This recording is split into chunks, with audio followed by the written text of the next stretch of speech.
Public.com presents The Rundown, your daily market update in under 10 minutes. My name is Zaid Admani, and today is Tuesday, July 22nd.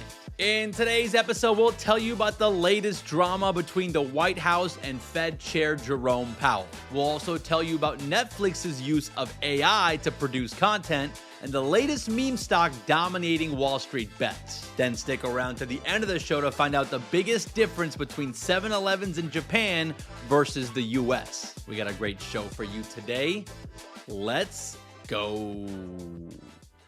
Markets got off to a decent start this week with both the S&P 500 and NASDAQ closing at record highs on Monday, with the S&P 500 jumping 0.1% and the NASDAQ was up 0.4% as tech stocks continue to power this rally. It's been a steady climb for the markets lately. That's despite some potential speed bumps ahead. The Commerce Secretary Howard Lutnick said that the August 1st deadline for the reciprocal tariff pause is firm. So that means that if last-minute trade deals don't get signed, we're looking at major tariff hikes next month. But Wall Street doesn't seem to care about that at this point. I think unless these tariffs start hitting inflation again or corporate profits, the markets are just going to ignore all the tariff drama. It's kind of like ignoring the check engine light on your car. You just keep driving until the car breaks down. Sometimes it never breaks down. My wife had her check engine light on for like a year before something bad happened. Now, the other drama to keep an eye on is the White House versus the Federal Reserve. President Trump has not so subtly been pushing Jerome Powell to cut interest rates. He even floated the idea of firing him. Now, the president has walked that back, but now Treasury Secretary Scott Bessent is calling for a full review of the Federal Reserve. So it looks like the story isn't going away anytime soon, and all eyes are going to be on Jerome Powell at next week's Fed meeting on July 30th to see if he addresses all this political pressure. So yeah, despite the market rally, there's still plenty of uncertainty under the hood. But for now, the markets are still enjoying the summer sunshine and cruising to new highs.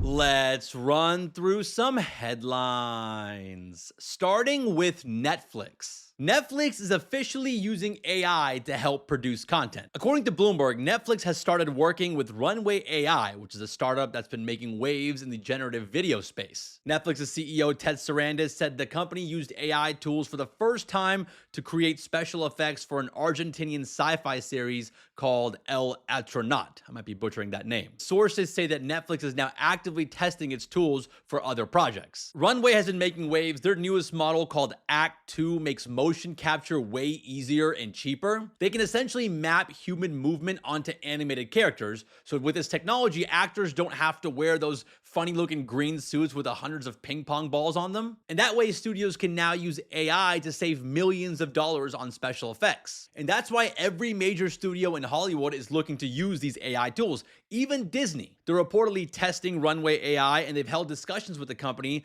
though they say they're not planning to use it for actual production just yet. And by the way, Runway is not the only AI player trying to make waves in Hollywood. OpenAI has been pitching their own video tool called Sora to studios, including Disney. Sora did have a lot of hype a few months ago when it launched, but I feel like that hype's been replaced by Google's Veo 3 model that was released a couple months ago. There are now dedicated YouTube channels and TikTok accounts of AI-generated content from Veo 3, like vlogs of Bigfoot and animals doing Olympic diving. There was even a commercial during the NBA Finals that was fully generated from Veo 3. So all that being said, AI tools are getting better and better when it comes to video, and they're only going to continue to improve. And I expect every major studio in Hollywood is going to be using AI pretty soon to save money on production costs. And I imagine that's going to be great for their profit margins and shareholders. But we'll have to see what kind of impact this has on jobs in the industry as a whole. It's definitely something to keep an eye on and a great example of AI potentially replacing people's jobs. Let's shift gears and talk about JPMorgan, the biggest bank in the world.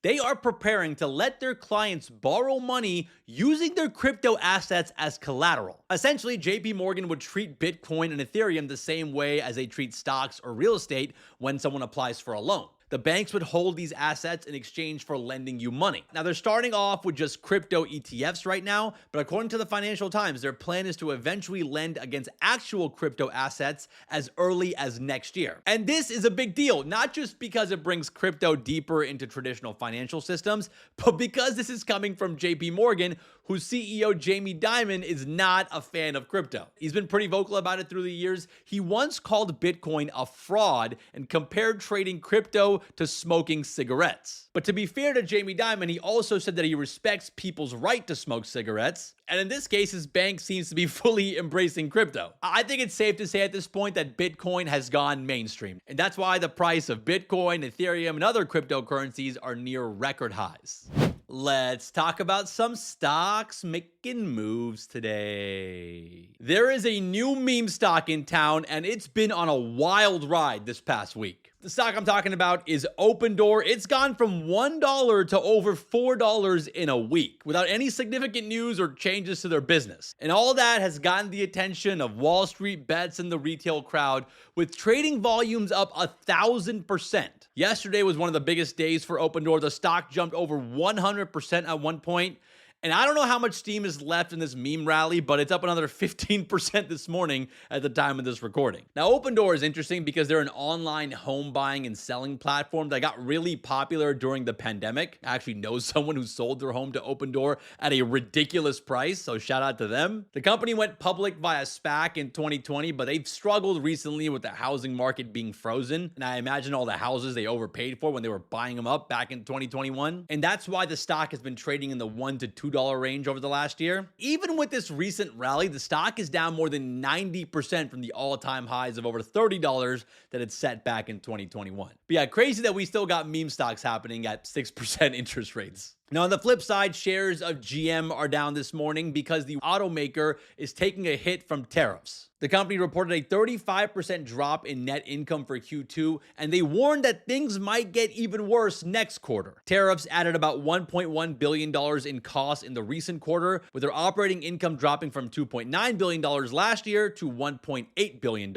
Now, despite the tariff pressure, GM did keep its full-year guidance. Kind of. They already trimmed their 2025 forecast back in May from $15.7 billion down to the $10 to $12 billion range, and they attributed most of that from the impact of tariffs. Now, there was a bit of good news though. GM did beat revenue estimates and saw solid US sales, and they also posted their second straight profitable quarter in China. But Wall Street didn't seem to care about the good stuff. They were mostly focused on the impact of tariffs, and shares are down around 3% this morning at the time of this recording. And finally, we have Lockheed Martin. Shares of the weapons and defense contractor are taking a hit after the company got hit with a $1.6 billion charge related to a classified project and their Sikorsky helicopter business. And the company says their classified project is an aeronautical program, and their Sikorsky helicopter project is related to production for the Canadian and Turkish government. But yeah, overall, not a great quarter for Lockheed. Their operating profits dropped by 65%, coming in around $750 million.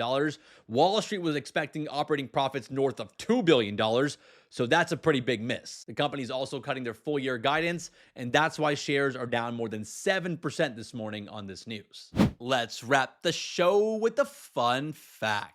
Less than 1% of 7-Eleven stores in Japan have gas pumps, while nearly 2/3 of North American 7-Elevens do. And that stat right there really highlights the difference in how 7-Elevens operate in the US versus Japan. See, over here in the States, people are pulling into a 7-Eleven off a busy road, filling up their gas tank, and maybe going inside to grab a Slurpee and a questionable hot dog. But in Japan, 7-Elevens are a part of daily neighborhood life. They're more like corner stores nestled into apartment blocks and train stations. There's typically no gas, but they'll sell bento boxes and they'll have a kiosk for paying bills. We actually did a deep dive episode on how 7-Elevens went from an American company to taking over Japan and becoming a part of daily life over there. If you want to learn more about that and the corporate drama behind a failed takeover of the Japanese parent company that owns 7-Eleven, I highly recommend checking out our latest deep dive episode. I learned a lot about Japan and their corporate culture while researching for that video, and we've gotten some great feedback on it as well. So if you want to check that out, we'll put a link in the description.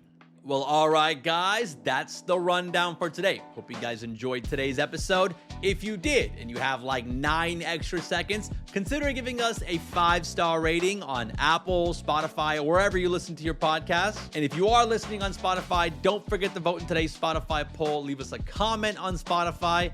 All that engagement really does help us out, and it helps other people find the show. I also want to give a special shout out to the YouTube listeners. We see you, all right? So keep commenting there. Thank you guys again for listening and watching. Shout out to Mike and Connor for all the help behind the scenes. And we'll see you guys back here tomorrow.